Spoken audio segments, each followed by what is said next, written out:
Any questions about that, or? I have a question, Dr. Clark. Yes. This type of science, I guess we'll call it, has come a long ways in the last number of years.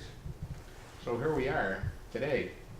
Where is it going to be in the next 10, 20 years? That's a good question. First of all, I don't know, I will hesitate to say how many years. So maybe I can say a few things where I think things are going without putting a timetable on it, because I think timetables are often wrong.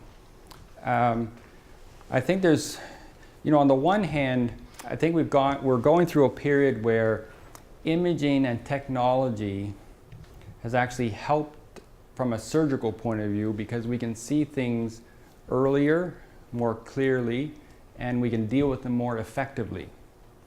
And I think there are various technologies that will continue to help us to do that more effectively.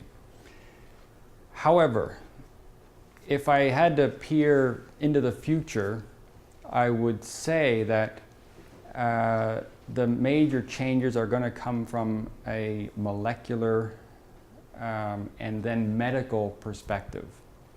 And as much as I love to do surgery, I would be surprised if, let's say 50 years from now, we would be operating on these either at all or in the way that we're doing it now.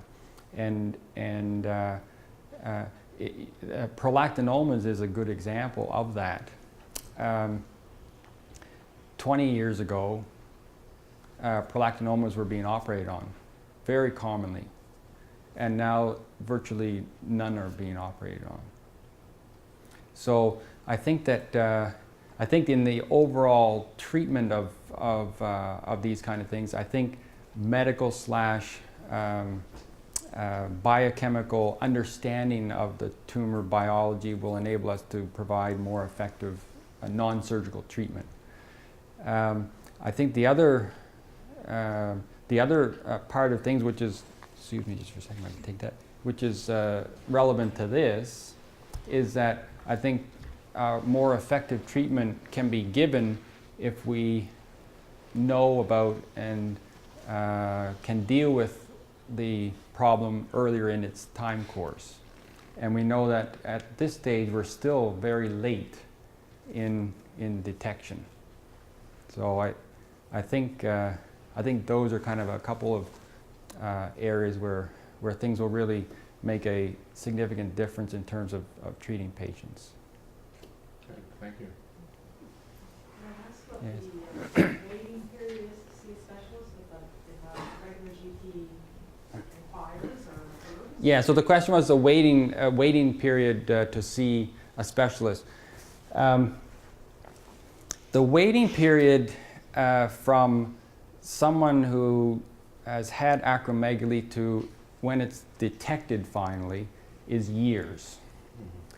When we get a referral, the patient is seen in our clinic typically within weeks. And our surgery is done on average within weeks of the consent being signed. So I think when you compare that with other groups across the country or even across North America, I think we do that part of it very effectively. And I think partly we're able to do that because we have a coordinated group that is able to do that. And having been out in Vancouver just a few months ago at a national conference around acromegaly, I can tell you that the kind of group and people we have dedicated, like Raven and Lisa and the group of people that we talked about, we really are at the forefront in Canada, and people really are looking to us, and I think we'll look to groups like this one for how to do things. So I think that part of it we do well. What we don't do well, and what no one does well at this point, is getting the patient to us. or finding out The screening part. the screening part. How, who to send first. Right. Yeah. So the advocacy should help more re-educate.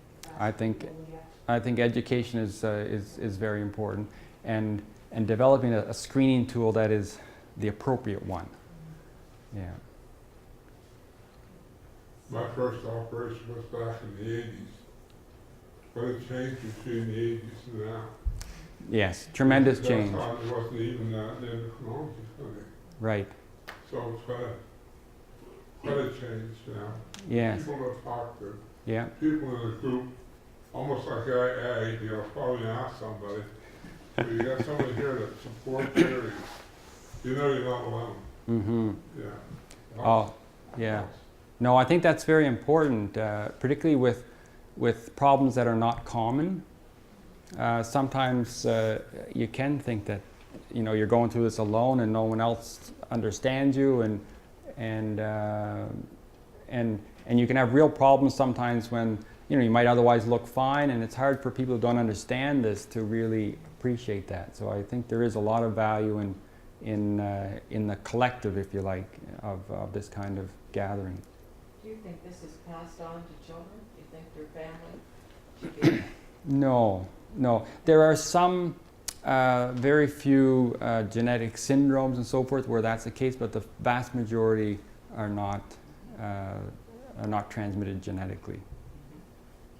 So are there any environmental potential influences that the research is looking into at this point? Not that I know of in terms of environmental. I think the main things are in terms of molecular biology, and I think that there are many common things of tumor biology in general that will ultimately help to solve what is happening with this. On the one hand, pituitary tumors are quite common. Acromegaly is not very common, but pituitary tumors are quite common. But they tend to be very slow-growing tumors, so they're not, cancerous tumors. Sometimes people worry that they're going to spread to other parts of the brain and the body. That almost never happens. But nonetheless, they can cause problems by either hormonal imbalance or by pressure on the surrounding structures. And I think it's really the understanding of the biology of it that is ultimately going to make a difference in terms of major step forward in terms of treatments. So what are you looking at now for screening tools? That's a good question. We've had discussions about things, and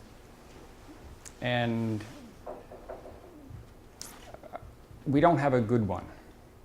I think that our thinking at this time is that probably the family physicians' offices are the best place because of point of contact, and the dentist, as you mentioned, because everyone goes to the dentist. And I think that that's where the bang for the buck is going to come. I think it's going to require some vigilance, if you like. I don't think a single mail out is going to do it. It's going to be a reminder of things, because if you think of, there are, let's say, 3 or 4 new patients a year in the province, it means statistically that any given family physician is probably unlikely to see anyone in their career, right? And so this is the challenge. On the one hand, it is, for that individual, it's very rare, but at the same time, we want to make sure that if they do see that, they know what it is. So I think it comes back to the education, to the impact that you talked about in terms of the educating the young physicians, so that they don't, it's imprinted on their brain, they don't forget that. And ultimately, who knows, if it may be that there's a single battery of testing that is done that says, it may not say that you're going to have acromegaly, but it might put you in a higher risk, and then those people are screened. I think ultimately it will come to some kind of a blood screening genetic test that will probably isolate a higher risk group who are then further screened. But we're not there yet. It gets into a lot of other issues though, doesn't it? It does. Because when you get into screening and what insurance will pay and what they won't Yeah. pay for pre-existing conditions and. Oh, it has a lot of implications, but I think that's where it's going to go.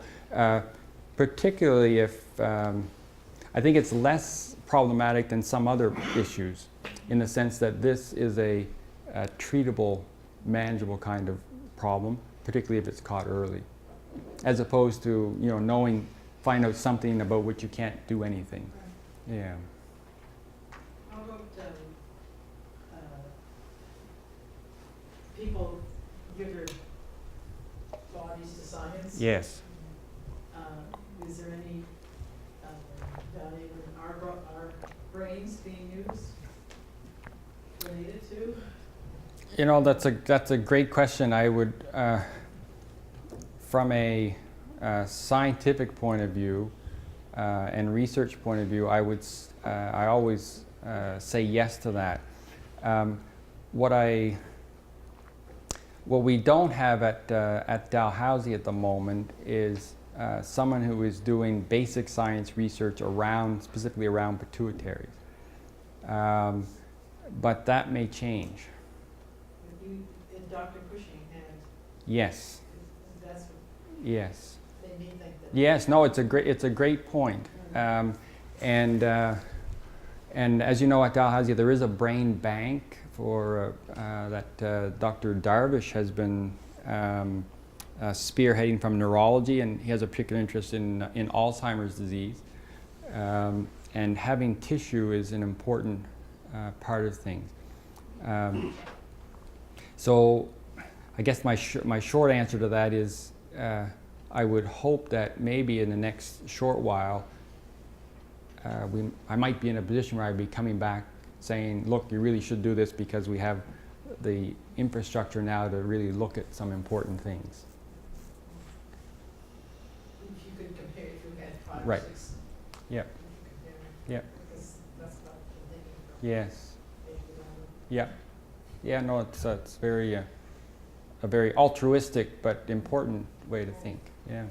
Yeah, one of our children, we kind of thought he might be, sort of have this, and he went to a doctor, and they said that they could do a test, and I think it was drink some sugar, water, or something, and take the blood before and after. Is that? Yeah. This is the oral glucose tolerance test, which Okay. I think all of you have had at one point. But the problem is that to try to do that on everyone in the population Yeah. is not cost effective in any way. But that does help with it then To establish a diagnosis, Yes. that is the gold standard for establishing a diagnosis, and Lisa is the one who does that kind of testing. So oral is diagnosis Acromegaly. Is it? Yeah. Oh, so you see higher or lower, or what do you usually see? Well, normally when you drink the glucose, your growth hormone should go down. So you're measuring growth hormone. Yes. With not blood Yeah. sugar. You probably measure That's blood right. sugar too, yeah? Well, blood sugar is the glucose, right? Yeah. Glucose and the growth hormone are Yeah. down at the same time. Yeah. Yeah, so the blood sugar goes up and the growth hormone should suppress. Okay. And if it doesn't suppress down below a certain level, then that's diagnostic of it. Dr. Sharp back here. I got a few weeks ago, myself and my brother were having a question that one of us got in a car accident. And he brought up a good point that I didn't have the answer to, so I'm going to throw it out there.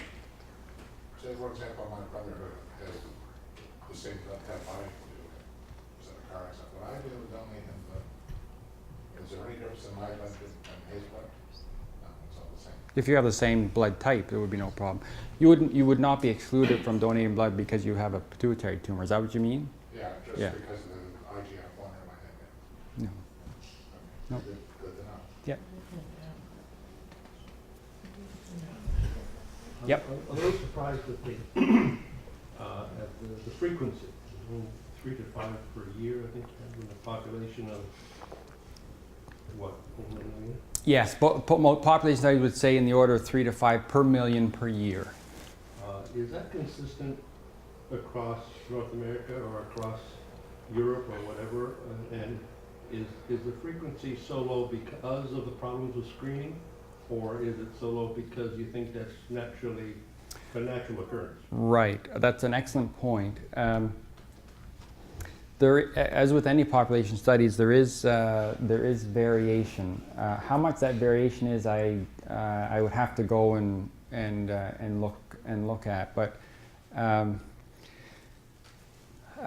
all that we can say is that that's the number that are newly diagnosed, and I think anyone who is in this field, knowing that it takes many years, sometimes 10, 15 years for a patient to be diagnosed, that likely there are people that we're just missing, that either have a growth hormone that's elevated that never comes to the attention of the medical community or social community, or perhaps develop it later in life, and therefore the manifestations that would normally lead to diagnosis don't develop. So I would say it would be very reasonable to assume that the 3 to 4 per million is probably not the actual disease prevalence. That it's probably but is higher. that the same prevalence in other areas in terms of what they are finding or picking up?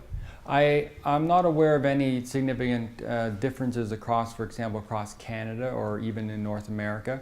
But I know that there are differences from one study to another, and sometimes one of the problems with a lot of literature on this is that there are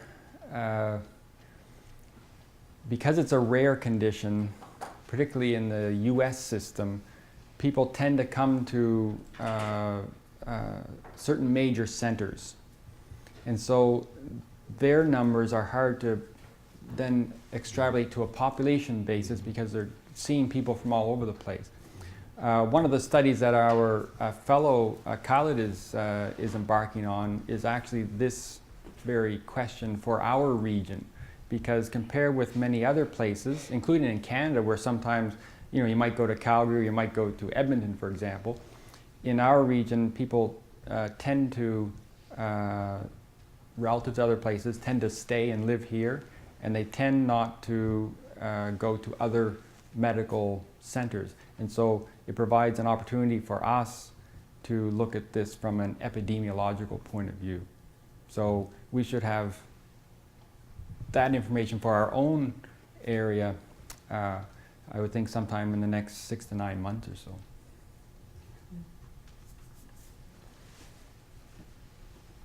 Was there another question? No? We'll just make a little oh, sorry. Oh, just, hello? It's the boss. Oh, okay. Hello? Hello? Oh, okay. Yeah. I know why she's calling. Go ahead, make your comment. I was just going to say, for a short period of time, I had gone to Toronto and I was part of an international interdisciplinary wound care course. And so in Module 1, the question was the importance of teams. So my kudos to you was I had recognized the difference in 1997 when I had my surgery with Dr. Holness. It was him and just an endocrinologist, and how the difference for, in 2012-13, seeing the endocrinologist, the ENT person, the neurosurgeon, and behind every man is a good woman, the whole team, and it really made a difference, and it does in our outcome, so I appreciate that, and thank you for your time. Thank you for your comment. Dr. Holness actually, Dr. Holness is a wonderful colleague of mine, and those of you who know him. I just visited him last year. He's still practicing in Jamaica. Oh, okay. And it was his idea, actually. He, along with, was Jack Wall, Udi? Maybe Udi, Dr. Orr at the time. It was their idea to bring neurosurgery and endocrinology together. And Dr. Holness told me about this idea, and he said the first clinic is, next Monday we're going to do that. And Dr. Holness was one of great ideas, and the follow-through was sometimes a little lacking. So what's funny, and I tease him about this, is that he had this idea with Dr. Orr, and he told me about it, and I went there, and he never showed up. And in fact, I don't think he ever went to one clinic of the combined clinic that we had. But he was certainly very supportive of it and helped to get it launched. So. Yeah.